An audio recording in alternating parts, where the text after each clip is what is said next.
komitmenkan bersama sampai dengan pelaksanaan pada tanggal 24 Februari 2024. Korban meninggal, saya konfirmasi ulang bahwa saat ini tidak ada korban yang meninggal dunia di kasus penganiayaan yang beredar di media sosial, dan oleh rekan-rekan wartawan sudah mengetahui bahwa pada hari Sabtu tanggal 30 Desember 2023 telah terjadi kasus penganiayaan secara bersama-sama yang diduga dilakukan oleh beberapa oknum TNI terhadap rekan kita warga sipil.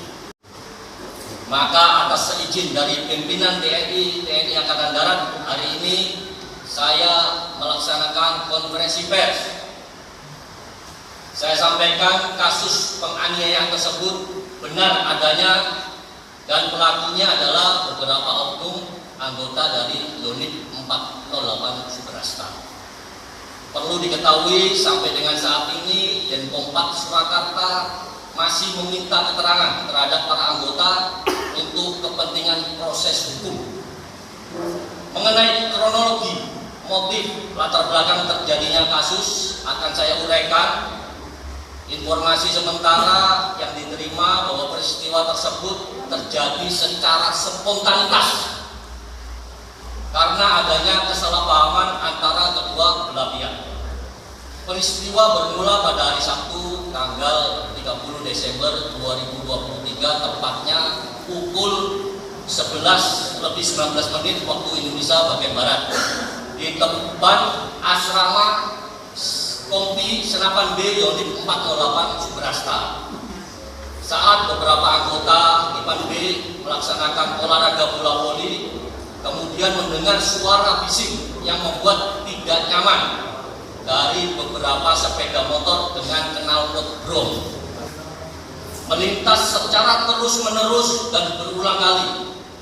Kemudian beberapa oknum anggota secara spontan keluar dari asrama menuju ke jalan di depan asrama guna mencari sumber suara knalpot brom pengendara motor tersebut, untuk mengingatkan kepada pengendara dengan cara menghentikan serta membubarkan hingga terjadilah penganiayaan terhadap pengendara sepeda motor knalpot brom tersebut.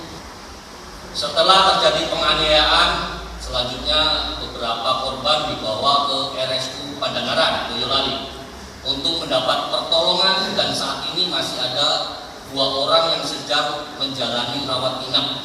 Semoga kondisinya cepat pulih, sembuh sedia kala.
Mengucapkan banyak terima kasih atas partisipasi dan simpatinya kepada korban dan simpatinya kepada DPD Sergap Boyolali.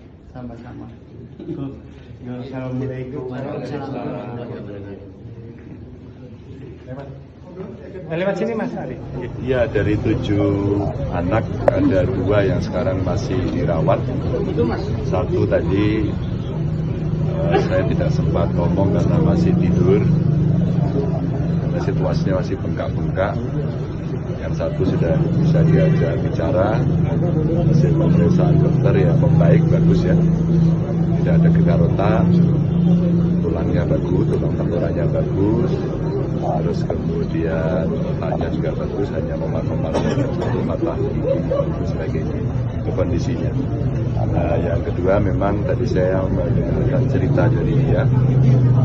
Di kejadiannya satunya lagi berhenti di lampu merah, itu dibuka. Tidak ada cerita. Jadi kalau ada penjelasan lainnya, rasa-rasa harus ada pengadilan untuk itu. Biar penjelasannya tidak blasur, semuanya sama. Yang kedua juga tadi kita tidak tahu ceritanya seperti apa, karena saya tidak sempat bicara. Tapi yang pertama tadi menceritakan setelah itu dia ditarik ke dalam, dipukuli mereka yang berseragam. Saya kira ini peringatan untuk siapapun ya, kalau ada yang melanggar kasih pada aparat yang harus menangani. Tidak ada cerita main hakim sendiri. Ini cerita rakyat yang harusnya bisa diingatkan, siapapun tidak boleh mengatasnamakan apapun dengan semena-mena. Kami akan urus itu dan kami komunikasi. Teman-teman di Jakarta sudah bicara dengan Pak Panglima TNI di Pasar, saya juga sudah komunikasi dengan Pak Pangdam dan sambutannya baik tadi, agar ada tim dari saya untuk bisa dikomunikasikan terus-menerus mengenai perkembangan, dan kami akan ikuti terus. Sekaligus ini peringatan untuk siapapun untuk tidak melakukan tindakan semena-mena. Kami juga akan mengingatkan pendukung kami agar mereka juga tertib untuk tidak memancing kemarahan. Karena sebelumnya terjadi juga kejadian di Jogja, ada yang meninggal. Jadi cerita-cerita ini harus dijadikan contoh untuk tidak